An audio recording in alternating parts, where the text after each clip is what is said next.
And what will it be? they banned Yeah, Chen, I but I think think that's- Alliance. You think they're first pick Enchantress? Not necessarily first pick, but what's a hero that's more valued than them? They got the Leshrac last time. Oh yeah. Okay, so Alliance, I believe, ran Clock SF more than any team in the previous patch. And They that's still something run that- Clockwork even without SF too. Yes, they do. They do. really like that hero. I think SF is a very good mid for this patch. Yeah. We haven't Yes. seen it yet, but and I think that's what VG.J actually needed was that kind of building hitter from their mid position when they're running a gyrocopter like that. Because especially right now with the gyrocopter, unless you just absolutely dominate the game. In fact, we saw VG.J kind of dominate the game, and they were still behind in gyrocopter's item progression. He was fine in net worth, like comparatively to the enemy cores, but you need to be so much farther ahead. And the objectives you're gaining out of gyrocopter's aggression is just giving you a lot less. I like this open so much better from VG.J. You focus on a lane dominating support that Alliance does pick up the SF. They've used this open a lot. This was something that the Cole guys used to like as well. Get limp off to that very strong start in lane with 17 souls. But the Ogre Troll was a hero that I thought could have fit in either of VG.J's first two drafts. And the focus on the lane dominating support, I really like that Ogre. So the other thing about this, Freeze in the past couple days has been spamming out, well, not spamming out, but playing a couple of different games of Troll. I think 2 of them in the mid, 1 of them in the safe lane as well. And so it feels to me like they could think about going back for that route. It's kind of a little bit scary against the Shadow Fiend though, and particularly if he ends up starting off the game with a ton of souls. I think expecting the Shadow Fiend to come, they end up getting the Ogre. They still have flexibility with the second core pick, but Ogre's a hero we've seen traditionally come and help that mid or maybe keep him off the lane a little bit. If the Shadow Fiend gets off to a bad start, that could be something to watch out for. Not as easy to go recover, obviously, or to go Shrine in the early game in this patch. Templar Assassin was definitely very important ban here. OD synergy-wise works very well with VG.J's lineup. I'm not sure if you want to run it against the SF with souls. That really does change the matchup for a lot of heroes that would be perfectly fine with a matchup against SF. For example, like I think Bristleback would be a great hero to have for VG.J against this. What I'm seeing so far out of this Alliance draft, I think it's going to be pretty aggressive. And I think Bristleback would do wonders for covering your mid game and making sure Troll gets the late game. But I don't know how favorable that matchup is for Bristleback if the SF has the souls to begin with. If he doesn't start with souls, Bristleback is great versus SF. But with the souls, it may be a different story. Sniper. I feel like a Magnus ban might have been warranted there. Like, ROT guys have been playing it a ton, but you have Ogre, Troll. I don't know. Do you guys think that's worthy of taking tier 3 here? I feel like it might be. I think it's interesting that Alliance is very much all in on this being a safe lane Troll, which that's more likely, but there is still the possibility of a mid Troll. Like it's certainly an unfavorable matchup against an SF with souls, but again, you know, mid rotations can offset a lot about these 1v1 hero matchups, and an Ogre is a hero that is perfectly capable of going dual mid full time. To answer your question, Gabe, I think one of the problems with picking Magnus here is that the Clockwork, it would work very good for VG.J's lineup, but going against Clockwork is hard for Magnus. So I think it does decrease the value of that pick. They may still grab it, but Clockwork is very disruptive for what is kind of one of those like clean team fight setup heroes. Those Tides and Enigmas and Magnuses, you know, those big ultimates that they want kind of a very clean fight to make their initiation. Clockwork makes everything messy because he usually gets his initiation first. There's the Crystal Maiden. I think going forward, I think Alliance really better have a plan to protect this SF mid, because I honestly, I think VG.J is going to come after Limp hard in this matchup. Wonder why they picked Disruptor. I think for me, Disruptor as a support says you're going to be very aggressive. That's a mid troll. So Lifestealer is definitely an aggressive carry, and then they get some sort of aggressive vehicle for their off lane. because you can't. It's hard to play disruptor defensively, right? You would much rather be the ones forcing fights, forcing initiations, and making the enemy run away from you, where Glimpse is powerful. I feel like it wouldn't be bad, honestly, to run clock support here and like take the Omni Knight or something. Guardian Angel is quite good. No, they're just going to take StarLadder instead. More initiation. It's like that secondary source too now, so you can have the follow-up. Like if the fight starts to get a little bit messy in there with Clockwork, then you can, you know, just isolate one of those cores. I still really like Magnus a lot for VG.J. 10 seconds remaining. Order also makes a nice combo for VG.J's lineup, and I think this is a bit more straightforward. In terms of the execution, as you mentioned, you want to be ahead usually with the Disruptor. I think what this game looks like, if it works successfully for them, is the Ogre helps the Troll mid, keeps the Shadow Fiend down a little bit, or puts a lot of pressure on Alliance, and then with Disruptor and Lifestealer, they're able to just keep controlling the pace and tempo from then on, and Alliance aren't able to really safely farm or get what they need. So I kind of like VG.J's direction in this draft a bit more than the last one. Interesting that we've gotten this far, and this is something you were talking about, Cap. Legion Commander is still in the pool. Yeah, and that's definitely something that VG.J has run. Maybe, well, it's versus a Clockwork, but vehicles for the Lifestealer, Earthshaker. I don't think Legion might be too slow this game for them. Axe? Axe is still really Axe good against SF. I really hate picking Axe into Clock, but yeah, there are a lot of offlaners you don't like you don't picking like against Clock. Exactly.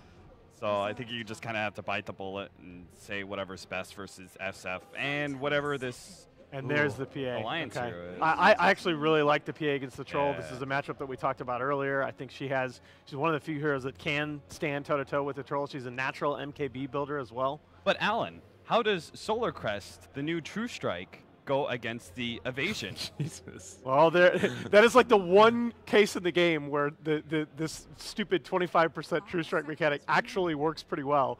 Against PA's Blur, it's actually decent. Against most other things, that was actually a legitimate question. Oh. I didn't know what the math was. So what? Max level Blur is 40%. So the way it works is it takes away a quarter 50, of your evasion. It's 50, right? It's Yeah. 50. Okay, so it takes away. Basically, it gives you 12.5 extra % chance to hit her. okay. Yeah. That's not terrible. It's not. It's pretty bad. Still. Yeah, that's. The Abaddon here, I'm not sure how I feel about this. I mean, they it's don't a have classic for ROTK. It is a classic He for loves the hero. ROTK, but they don't have They take a off, lot of team fight. They take off Corrosive Haze with the shield. Yeah. Pretty nice. No? I think it's good protection against the PA. The worst thing you want is this amp that allows the PA just to be able to jump and guarantee get these kills. So I think the Abaddon really helps protect against that. And as long as because of the fact that Alliance have chosen a mid-game hero that doesn't take towers, it's just the SF, then like they didn't have to get this initiation. True. I think they decided like all we have to do is protect ourselves against the PA, and we push this to late game. All right, well, going into this game, guys, I think all of us said that we thought VG.J had executed a little better, and if the drafts were relatively even, we favor them. Are we sticking by that? Yep, I'm sticking by VG.J for this game and for the series. I'll go back to Alliance. I said I thought they'd win earlier. We'll stick with it. I think they got it. Yeah, I think we're 3-1 for VG.J. One more game in this series. Winner goes on to our last series of the day. Loser has to fight for their tournament life on Saturday. One more time, let's throw it out to our casters. Here are Coddle Guy and Lacoste. Thanks, Nahaz. We are here at the caster desk, ready to bring you Game 3 hype. VG.J versus Alliance. Should be a doozy. The panel felt that the draft was pretty close on this one, but that VG.J is a team that can execute a bit better, and they felt that they were going to be the team to take it. What do you think? Overall, I'm like VG.J's lineup more, especially with that Abaddon last pick. He can remove StarLadder ulti, he can protect pretty much anyone, so PA is not that much of a damage dealer, and she won't go on a target that has shield on. Also, with all the buffs for Lifestealer from Bloodlust and Troll, I think they have super late game secured. Here, of course, we're going to be seeing the cheese, if you will. Shadow Fiend Clock combo will allow the Shadow Fiend to waltz to the lane, with just a few bits of extra souls, extra firepower to work with to give him even more of a significant laning advantage. Dota's a great game. Here is now a smoke approach, though, coming out from VG.J. I like this. You actually can take advantage of the situation. You already can predict what Alliance are going to be doing with the Cogs and with the Shadow Fiend, and now you can almost use that to your benefit to catch them off guard with an approach possibly like this one. And it looks like poor EGM could be the one to suffer the wrath of the First Blood. And indeed, it is going to be FY who picks it up, and VG.J will start with your First Blood. Yeah, good reading from VG.J. They know Shadow Fiend will try to kill the Cogs and get the rune there, so they get the First Blood. Who gets it actually? Ogre gets it. So nice pickup, and they will get back to their laning phase, and already they might have FY here to the assistance of Freeze. Freeze is going to be going against this matchup where the Shadow Fiend is going to have a bit of a spicier right click, you could say, so he's going to need the extra assistance. Yeah, I'm wondering how ROTK is going to do on top lane. He has a poor man's shield finished. There's an action going on him, but there's no shrine right now. 5 minutes cooldown from the start, so he will need to be careful right now, or just bring some extra regen, or have Ogre rotated on top. ROTK had played the Abaddon in the offlane for quite a while. It was funny because at the start of the series, I believe it was Jack, who was talking about ROTK, who he loves watching a lot of the Western scene and taking some ideas from him. And off-lane Abaddon is a American classic, won by Logan of the community, made that pub strat happen, and then was quickly adopted by the likes of like IX Mike and Bulba and such. And it was quick fire, and now it's going to die, it looks like, potentially. RTK could be in a bit of trouble here, but he does manage to get off that shield off at the end, and it's Anskin who's able to barely make it away from trouble. Oh. He'll be fine for now. Yeah, so he needs to go back to his shrine or just heal up completely. Mid lane, though. Oh, quick takedown right there. It's going to be the Shadow Fiend who's dropped, and a successful start again for VG.J here in game number 3. Early Shadow Fiend takedown. He's going to lose all that soul power. Yeah, not all of it, back but to 9. A chunk of it. Yeah, C9 soul.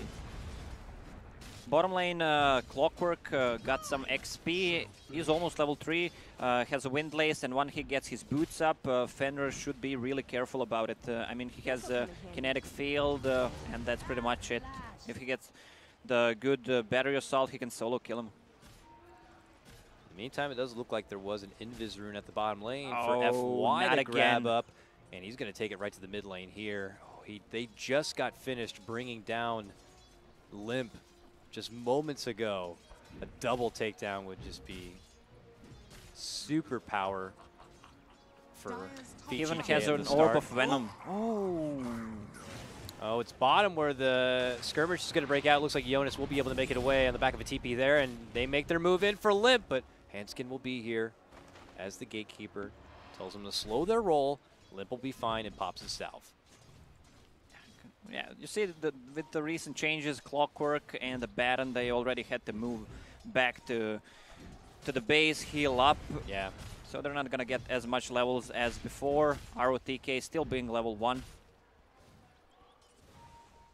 Missing out on the first 5 minutes of that shrine action is definitely a tough blow, in particular to the off-laners, but even the mid-laners too, not being able to fall back on that in case things get a bit too rough. Puts a lot more value back into the laning phase, and again, remind the value in the deny game too, and you can see it there. Shadow Fiend's, of course, a bit inflated because of the cogs, but even the lifesteal, 11 denies being chunked together for aggressive, trying to take away as much as possible from Clockwork and gain even more for himself. He's getting chased down at the moment from a battery assault. It's going to eat a few smacks on the back. Will force him to go into that salve, but not too troublesome. Abaddon still struggles to get his levels. He's on top. All right, at least he has a rune coming up pretty soon. Enough gold for Boots of Speed, so he'll be more mobile. He needs to be careful about using that Aphotic Shield before Crystal Maiden uses Bite. I would imagine that Alliance will be privy to that and hoping to hold out the Frostbite as much as possible here. Jonas and FY will be just exchanging some blows here, but FY is eventually going to catch him with the stun. Fenrir has shown up, and with that kind of power, they're going to be able to get the finish. And it's Jonas who gets dropped, and VG.J, who are now up 3-0 at the start of this one. Yeah, Shrek is all over the place. 3 kills, has almost enough gold for Tranquil Boots and just some Infused Raindrop, extra mana regen, and to block the damage coming out from Shadowfin because he will focus on the mid lane again. Ogre, lots of mileage here for FY in this one. Making a serious impact in the mid game, and now they're catching out Jonas from the off lane too. See Hanskin trying to build up a couple of stacks here. You know, this new jungle spawn every minute has got to be something awesome for Shadowfiend, I'd imagine. One to normally fall back on the jungle, now he's going to have even more creeps to be able to burst through with those raises. Yeah, Free is just pushes the lane, so he's not being threatened. Let's see, do they have a scan? They do. He sees that 2 supports are missing, should be really careful right now. Hanskin is trying to creep in there, but it is a difficult one to approach. Could say the same here, as it's going to be Jonas who's able to bump back some trouble. Avoids the potential Fenrir getting close with a glimpse and pulling him back into an awkward spot. It is very apparent VG.J are definitely going out on the aggressive at the start of this one. And it's not stopping yet. Just after that little bit of a scuttle there in the bottom lane, they've already popped a smoke, and they are creeping on in. They get a ward to the high ground to see exactly where Limp is, and look at that. They're going to commit in and get a good kinetic field that actually traps him in. The follow-up stun will be there. Hanskin shows up, but they send him right back packing with a glimpse. They'll be able to move in and go for the finish and get it done. VG.J now up 4-0, and they even force out additional rotations. Jonas swings through. Yeah, what a play from Troll, the instant move on the side. Oh, nice deny. From Alliance takes away the rune benefit there for Freeze.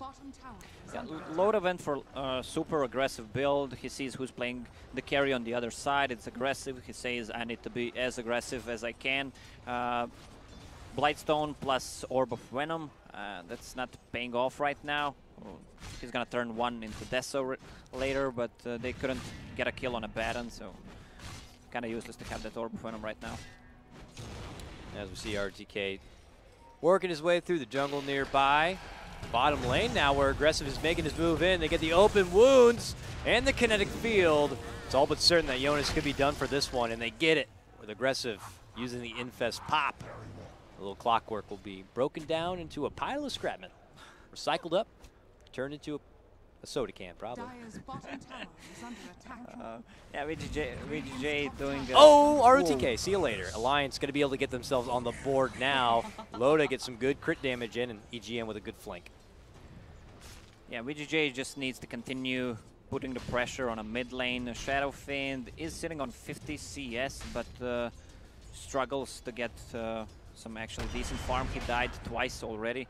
Just giving some space for StarLadder on a mid because he moved to the forest, but it's going to be a death of a StarLadder probably. StarLadder needs to know that mid lane is tough, and he will learn it the hard way. The second he shows up to try to, you know, casually farm some creeps, the Goon Squad suddenly shows up from VG.J, and, well, they beat the snot out of him.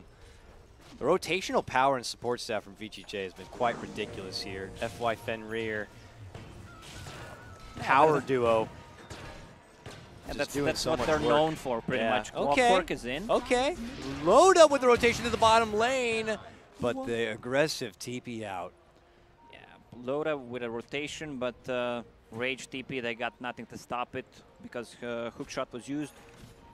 Loda will continue to farm on the bottom lane, or yeah, he'll stay down there. If he had just a little bit more loving from the crit, maybe, but not going to be happening. Limp apparently cancels out his TP scroll, and he's going to just reside in the jungle for now, but there he is. It's FY. He has been putting Limp in check pretty much this whole game. I mean, look at this. Oh, no. Freeze is now rushing his way in. He's going to help to go for the finish, and they got it done. Nowhere feels safe for Alliance. They will be able to get a little bit of response here, freezing up and locking down FY under the tower, but the takedown of Shadowfiend is certainly worth it. Oh, Clockwork. Okay, suddenly a wild Jonas shows up right near the Roche pit. Is going to be able to trap in Freeze. Freeze gets hit with a bump back, and they glimpse back Jonas, lock him in, but he's able to get the rocket off and takes him down. Oh, there's a lot of action going on this game. I mean, this is the forced reaction for Alliance to react to because of those Ogre Magi and the Disruptors rotations early on. Even with a Troll, they're diving a tier 2 tower at 10 minutes. That's not really what you see every day. I mean, that was... With the ignite and the clubbing coming in, it was all but certain that they were going to be able to get the finish onto that Shadow Fiend. But yeah, they do end up losing their troll at the end of it there. Makes it a little less palpable. But they're back into the prime ground now, and it's a aggressive versus Loda matchup with the Ogre kicker on the side. A little bit of free farm for Fenrir in the mid lane. We're getting close to 10 minutes. These supports have to try to bulk up to the level 6. We'd love to see them get that kinetic field online, for example. And then any sort of multicast potential. Yeah, Ogre is level 6. If you get to level 6 at 10-minute mark, you should be happy. Oh yeah, that's for sure. That's the rule. That's a support. That's a very happy support, level 6 by 10 minutes for sure. And Fenrir's going to do it the old-fashioned way. You're farming up through the mid lane. Okay, bottom lane. Nice, convenient multicast going to be there. Aggressive looks to follow it up. Loda, can he blink strike to someone? He's waiting for the approach of the Shadow Fiend. Will blink strike right over to that. And that's when VG.J will make their exit here. Not before. Aggressive finds himself inside a creep. They're pinging it out right now. Is Aggressive going to be able to make it out here? He could just take the creep and walk away. Uh-oh. Now they hit it up with the amp. They burst it down. Aggressive's forced to pop out. And now has to rage TP home, but they got him with the hook shot. And now he's going to be brought down. Good patience from Alliance there. Even them to take that. Yeah, even with the death of Aggressive, they're giving so much space to Abaddon on top lane. He wants to go for like a phase boots, but will probably skip it and just get that into Midas. So it looks like a borrow time was forced out there from ROTK, and he'll simply TP back when he feels like trouble could be coming. He had been a bit of a silent one for his team on this one. It has ROTK, but I'm sure he'll be that paramedic for the team soon enough, and they might need him at the bottom lane sooner than later. Alliance have still lots of attention on that, tier 1. But it looks like Freeze is going to try to do a bit of split pressure here. A tier 1 for him in the mid lane right now. Yeah, Alliance can't really push right now. They tried to force a man fight on the bottom, but couldn't do it, so they lost the tower. Some extra gold for that Abaddon, who's going to get really decent timing on that Midas, 100 gold away. And then do you suppose any reason he changes his build-up of going into something like a Radiance, or do you think he might consider other options now? Well, maybe a Solar Crest against all these heavy right-clickers, Shadow Fiend, Phantom Assassin, and StarLadder. Everyone has minus armor thingy, so... That is very true. Loda hasn't queued up his next item yet, could decide to finish out the Deso sooner than later. Jonas spots out Freeze here and decides to hookshot in because he has help nearby, but that's when Fenrir steps in, hits him up with the Static Storm, and then they suddenly just kind of turn onto the Clockwork and take him out. Well, Clockwork, he shouldn't be there alone. I mean, he can't get a solo kill, even on Disruptor. He can send him back. Maybe Ogre, but Ogre with Urn of Shadows, he's so tanky. Looks like VG.J are going to make a rotation now towards the top lane where Loda had been free farming for a while, looking to put their attention towards maybe their next tier 1 they'd like to go for. Meanwhile, now rotating ROTK towards the bottom lane side. It's him and Aggressive there right now. Send back, though, of Loda puts him back towards the top lane, actually, but Henskin's going to be able to move in with the Crush and get the finish on that one. He's slotted up a Blink Dagger. He's getting closer to it, and that will help get him there that much faster. EGM and company will TP out before trouble will come, and they avoid getting picked off. Loda thinking about diving in and going for the Ogre. Yeah, good play by Alliance on the two sides of the map. On bottom lane, they managed to get a tower and TP it out. Got a kill on mid. Also, we didn't talk about StarLadder with one more CS. He's going to have enough gold for a Blink Dagger. 40-minute Blink Dagger. Position 4 StarLadder is... It's a magnifique. Very nice. And allows a initiation potential now. And also just someone to really get the party started. Jonas stepping back into action here. It's obviously going to be notating the big ancient camp being built up for VG.J right now. But there's an approach coming from Alliance, and Jonas is even going to be sweeping in from behind, it would appear. They'll see the rocket there. And VG.J will probably know that this is not a safe area for them. Oh, look at this. Then Alliance rotate to the bottom lane instead and make the audible to go for a smoke. This is going to be a nice approach. VG.J are not suspecting. And they spot out aggressive. Now they already commit the hook shot, so he could go for a rage out, but it looks like he doesn't have a mana for a TP.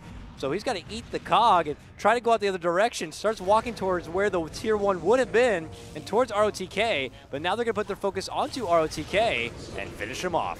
He ends up getting dropped. They'll settle for that one, but they may also be able to score a double takedown. Beautiful setup comes in from Handskin. Alliance is all over the place, man. They're top, they're bottom again. What's with the cooldowns on their TPs? I don't know. They were okay. Yeah, Alliance really just getting all hands on deck for that one. Come out huge with their bottom lane ambush. Can't quite follow it up with any further objectives, but it definitely sets them a bit ahead. Jonas will be heading up and towards around the corner. Still kind of keeping that ancient camp in check here. Yeah, we expect a lot of force staffs to be built this game. Against Clockwork, it's a must-have. Also against Nikes. There's actually 3 force staffs queued up on the side of Alliance. Oh, yeah. Yeah, this is going to be fun. Yeah, that's a really smart call. Obviously, the force is already very good against the Clockwork, but its potential to even kite away from the PA is going to be just incredibly potent. So VG.J just trying to itemize appropriately to be able to bring them back a bit. It's only a slight advantage at the moment for Alliance. And it looks like now we have a mic problem, unfortunately. And calling for the admin to assist them on their matter. That's just appropriate.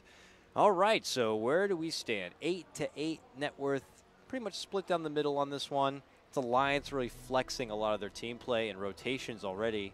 But what do VG.J, do you think, have to do to fend this one off? I think VG.J is not in a rush right now. The biggest item that is going to come out of them is BKB on Troll. That's when they want to fight, or if they got a pick off with a Disruptor. A Baron, yes, he seems like he's going to go for Solar Crest, maybe into Radiance, so that they have still one more core. Especially with Troll ulti, he deals so much damage. Loda, on the other hand, Phantom Assassin, still 1.4k away from that Deso, but the guy has been all over the place. Yeah. Top, TP bottom, get a kill, TP back to top, continue farming. After he completes that Desolator. BKB. BKB? Yeah. Okay. That feels appropriate. Moving right into the defensive pickup. Yeah, well, it removes the blind from Troll, Very true. burst from Disruptor. That's the most significant part. Also against Ogre. Definitely very, very juicy pickup for him if he moves into that one.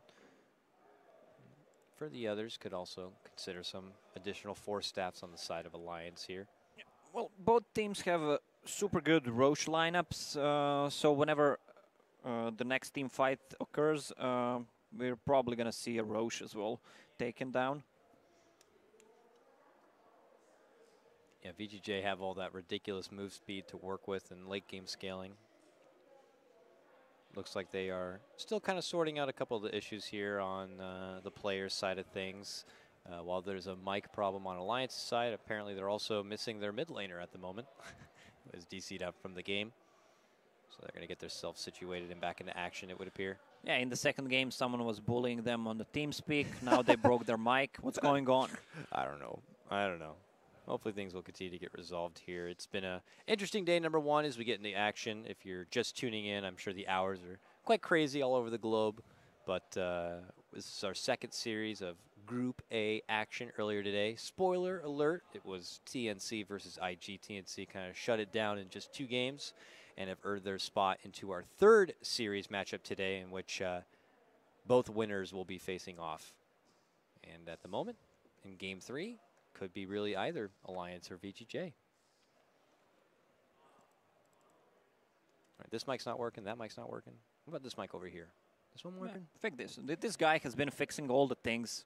Like this guy is like Loda in the game, all over the place. Up, down, bottom, right, whatever it's needed. It's got some cool shorts, under the desk. too. See his shorts? No. Yeah, he's got like some very loud shorts. Unfortunately, they're right behind Loda right now. We can't see him. the red shorts are cool, but not cool enough. I'm wondering who brings all this water to Alliance. What do you think? Might be their... Do they have a water boy? Kelly's here, but I don't think Kelly's their manager. Used to be. Used to work for Alliance, but if I'm not mistaken, she has stepped away from that. So I'm not sure if she's here just for fun. Not for fun, but here supporting Loda and Alliance, or if she's actually here on management or not. It's actually kind of... I can't really tell. But... Again, disconnect coming from Shadowfiend. Seems like, are they changing the PC again? No, they can't. No, please no.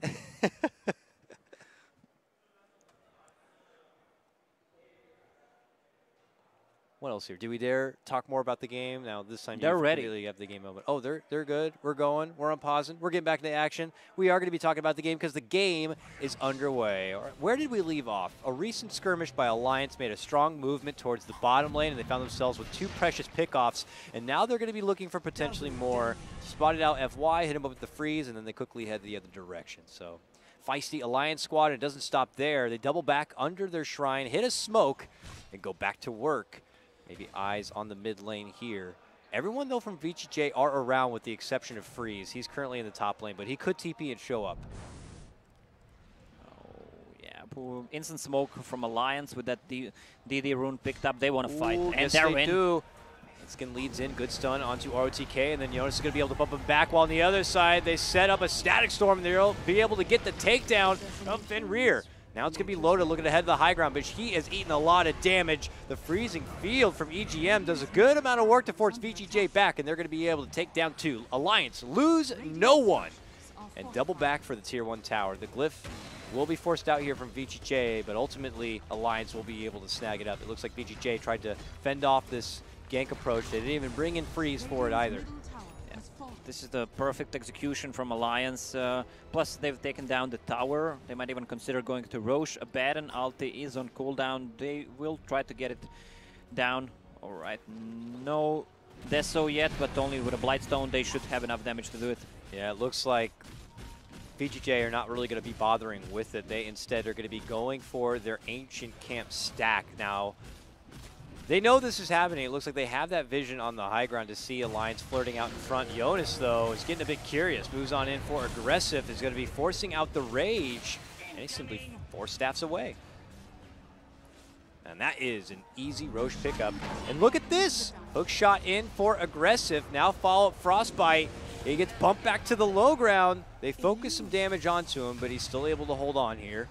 But look who's looking to cut him off. Jonas moves in, slides in, tries to catch him with a 4-step battery assault, but can't quite get it. While on the other front, they are going to get the takedown. Fenrir's dropped. The Disruptor picked off on the side. And Alliance begin to move on up even further now, 11-8 with an Aegis in tow. Yeah, Alliance needs to use this Aegis. Deso is going to pick it up on Phantom Assassin, so pretty much he can take down Disruptor or even Nikes in a few shots. VG.J have to kind of get back on the recovery grind now. They are banking on more of a later game here. They have lots to build up still. You want to get that crest on your Abaddon. The Troll needs more to go. As he is slotted up, I actually didn't quite see what it was. Yeah, it was first, it was a BKB after the Manta, then it was Shadow Blade, now it seems to be Diffusal Blade. Well, he has enough time, only has 200 gold. You can't buy much with that. He still holds top of net worth for now, but Alliance hold a lot after that. And it's been an uncharacteristic start for Aggressive. He'd been bullied quite a bit and is trying to find himself on the recovery path back. Yeah, with that Midas, it's going to be a really late Midas pickup on him. He's going to get back into the game, but he needs like another 10 minutes. Plus, he needs to build an MKB if he wants to hit Phantom Assassin. Pretty good girthy stack going to be farmed up there from Alliance with their team. And then they'll take their party all the way up and through to that top lane where they still have one more Tier 1 standing for them to bring on down. We'll see if VG.J are going to be heading that direction as a possible defense. It looks like they're pinging out for a possible smoke play. Yes, they are. And they begin to make their move in. Look who they end up crossing paths with. Jonas nearby manages to pop a couple of the smokes. Now he walks back in and towards the arms of ROTK. Now he just forces himself out the other direction. Aggressive, TP's in, and they look to focus on takedown Jonas. He's done for. Good glimpse pullback on that one. ROTK is borrowed time's going to get popped up, but now look at the races coming out. Limp begins to chuck them forward, dishing out the right clicks. A nice stack storm going to be dropped from Fenrir right on top of their head, but they're still moving on in. Aggressive, trying to get a hold of Limp, but he's tagged between Loda and Limp. He goes for the infest, but ends up being forced to pop back out, and he will get evaporated. Loda with the double kill on this one. Alliance take this fight and force VG.J back home. Not sure VG.J should have fought there. Aegis is still up on Loda, and that space is so small, especially for Clockwork Cogs and good CM multi. They really can't bypass that. I mean, it's a big ramp, not a big ramp, and it's easily blocked by Clock. Good choke point to have a team like Alliance fight, and I certainly agree with that.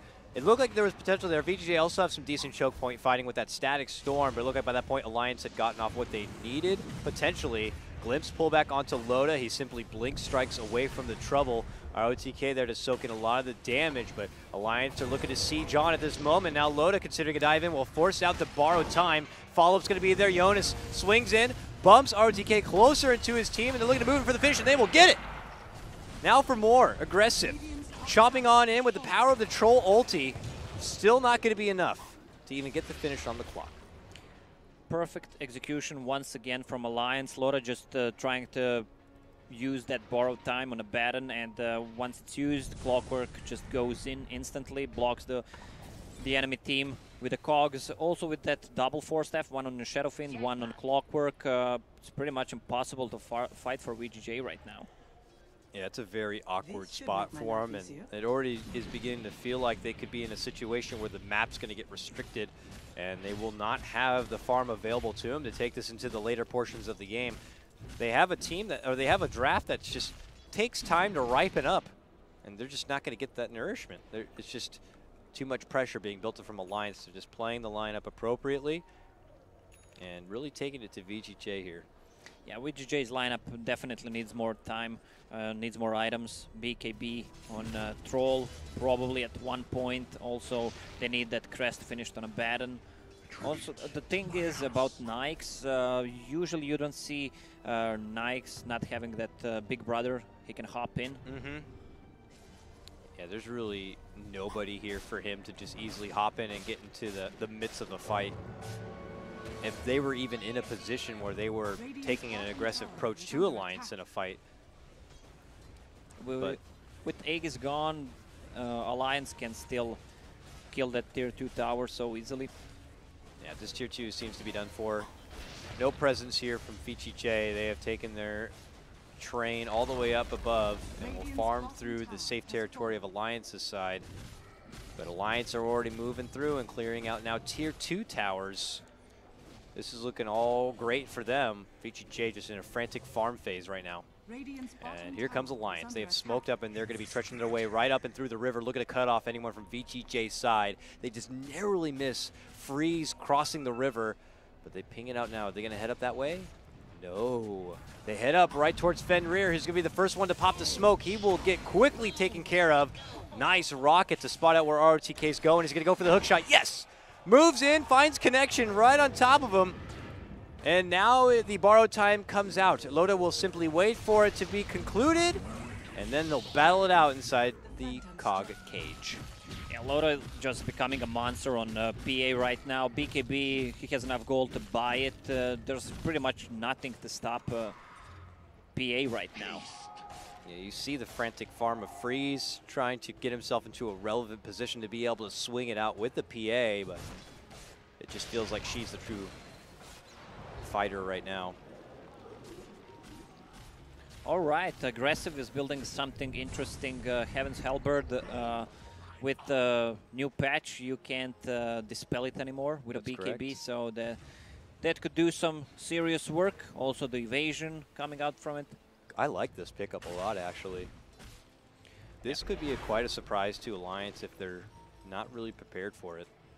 Yeah, the thing is that Alliance has 3 Force Staffs already and 1 Glimmer Cape, so they can kite as much as they want. That's true. He gets up with the 1 disarm, and then Loda can call out for it, get some assistance, and they'll bounce them all around.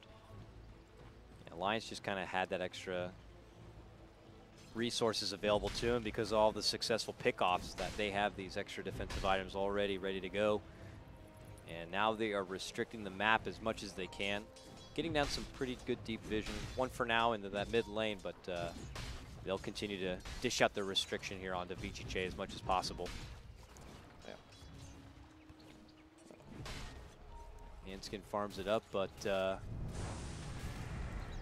look like they're going to get more time to work through the Roche here. Oh, what happened? Yeah, can't see the items on the heroes. That's funny. Yeah, you can't see the items on your screen anymore. Dota's a game like that, I guess. Yeah, we'll just switch to another screen, I guess. 10K nearly of a net worth advantage. Swing and a miss on that hook shot there. Alliance just in a firm grasp onto this one. And VG.J will just continue to defensively turtle up a bit and try to hide out for as long as possible. The pressure's on from Alliance's side to just force VG.J indoors as much as possible. Yeah. Alliance, only 1 tier 2 left to take down on mid. They can just take it down pretty easily right now and just wait for the next Roche to respawn. And now it's going to be Alliance sieging in for tier 2s. And VG.J might have to pass on all these opportunities until it's high ground territory where they feel like they might be at best. It's a good choke point for them to get that decent stack storm down. But yeah, again, by that point, it's going to be Alliance who potentially going to have all those extra defensive items ready to go to avoid the trouble. Yeah, your thing is messed up. I don't know if that's Dota or what, but you can join me over on this off I'll screen, join you, buddy. man. Just come over, scoot on closer. There you go. Share some love. Saw a matchup. It looked like there were maybe potential offlaners between each side. They're getting a bloodlust on the tower, trying to make it even look bigger and scarier, but eventually Loda will move in and get the last hit done. Well, they would gladly answer your questions. How big is your tower, especially with an Ogre in their team? Oh, yeah. Big one. Big and girthy. Now it's Alliance going inside the pit, and that Roche dies way fast. And there is our new level 2 cheese. Going to be picked up by them. Got to feel pretty good about taking a fight now if you're Alliance. And I don't think you even want to stall out much longer. VG.J's lineup is only going to get more potent with time, and if they learned anything from game number 2, you know, hold on to your advantage while you got it here, Alliance, and push on in. It's time to push for Alliance with Cheese and Aegis at 27, and they're in on Nikes. Nice 4-step from Ogre. He tried to get out there to get that ward down. It could cost him a bit. It cost him his rage and some extra assistance from his comrades to get him inside.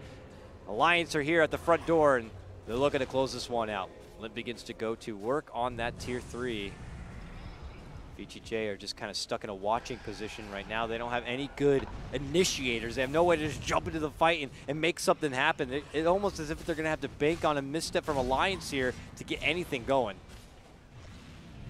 Is the MKB finished on Troll? He had enough gold.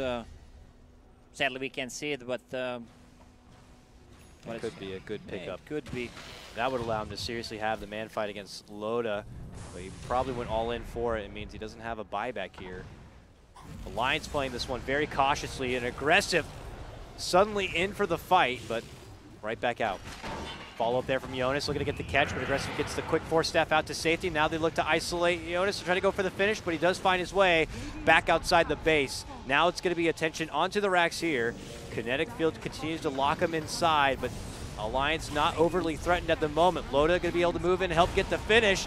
Now Limp dishing out the Requiem. A lot of damage onto Aggressive. He's forced back, but still holds on to his life.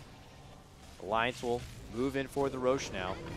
Not the Roche, the racks now, and get the finish there. Yeah. 2 racks is going to go down. Alliance walk away with a big win. They get the pullback for EGM, and will probably get the Crystal Maiden down, but Alliance are okay with that. At least it's something, huh? Yeah, it's something. Well, with they still have Aegis and the full cheese.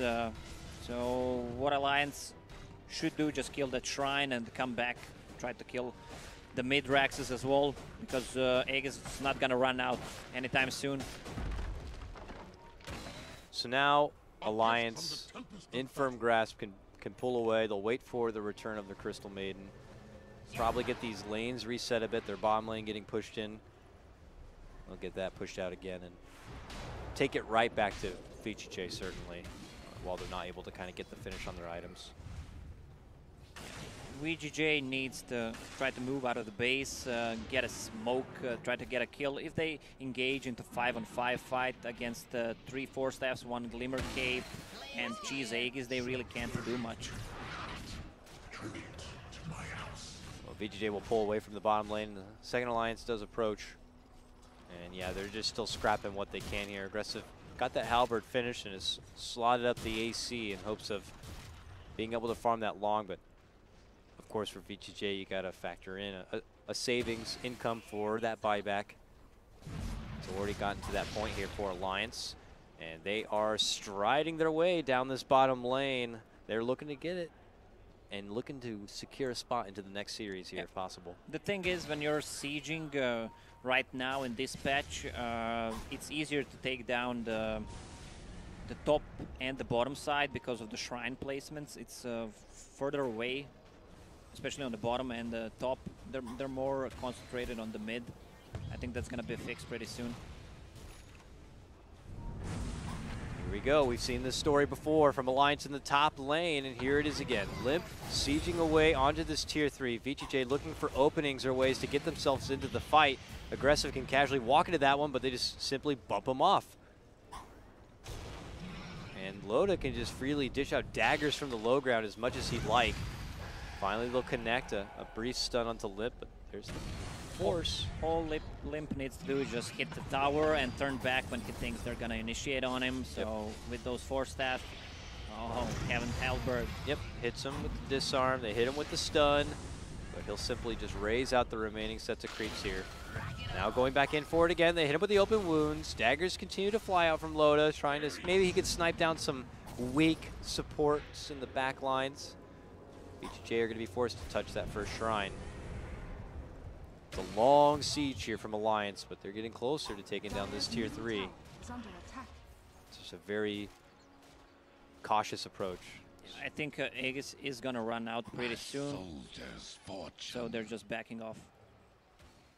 All right, not able quite to get the tier 3 finish. They'll settle back and go for probably that shrine instead.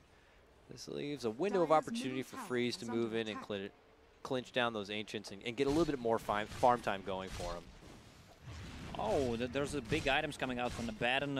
Radiance in 300 gold. Once he farms the top, he's going to have enough gold to actually buy it. So that might be a big item. Also, if they hold this push from Alliance for the next like 2 minutes, 3 minutes, and give enough time for Troll to actually buy a BKB, they might take a fight then. That would be so big for VG.J. I just don't know if they're going to be granted that kind of a time here. Alliance are not looking to allow it. They continue to siege away here and trying to being able to take down this tier 3 and then closing this one out before those precious items come online, because I'm with you, a Radiance and a BKB comes together and suddenly VG.J's lineup has a lot more potential than it ever did before. But it looks like finally this tier 3 may crumble it down, but as I say, that aggressive scoots on in. Maybe he got forced in, but okay, on the way back end of his rage, follow-up hook shot's going to be there from Jonas. They're going to be able to go for the quick finish of that Ogre as he gets dropped. Tier 3 finally going to be taken apart. Now ROTK going to be forced into his borrowed time. They get a hold of Aggressive here. He turns it around, looking to go for the finish onto Jonas. They drop the Static Storm right on top of those cogs and quickly head out the other direction. Loda trying to find a chase, can't quite get it. Heads back the other side and gets the slash finish onto Aggressive. No buyback. Now they look to fend rear. They could be able to burst him down, but the Raxes are exposed, and EGM begins to go to work on them. Handskin fighting, looking to fend him off. Freeze, dishing out the Tomahawks, forces Handskin back. They're still not done. They continue to push. Cheese is handled from Loda to Limp. And he is working his way through that Rax. Now they're able to lock in and take out Freeze. He's going to be forced to buy back. And what could be the final hurrah of a defense. Alliance are able to get their Rax, and they think about walking away. Hook shot a bit all over the place there, but he ends up going down. Good pullback there from VG.J on that one. The BKBs are on cooldown, but the question is, can they chase? Quick potential turnaround from Alliance. They're looking to blast apart the Ogre. He gets the force to the low ground. He seems to be barely holding on to his life, but Loda, godlike now, jumps in and takes him down. Woo! And Limp moving in. Huge raise, double kill. Alliance are going to be able to get it done. Puts the nail in the coffin, and VG.J are going to be sent down to the lower bracket of this group. Alliance, we will be seeing them play TNC in the next round. Yeah, Alliance after the poor performance, not maybe because of the performance, but because of the bad pick during the pick phase. But right now they're showing what they're made of. Like this team play with 4 staffs, like just insane. Alliance had a lot to fight through in this series. Game number 1, you know, very questionable draft, I would say. It definitely gave him a lot of trouble. VG.J were able to get the best of that one. Game number 2, very long and exhausting. A game where Alliance had the early game advantage. It got away from them, and they were able to hold on to it. And don't forget about the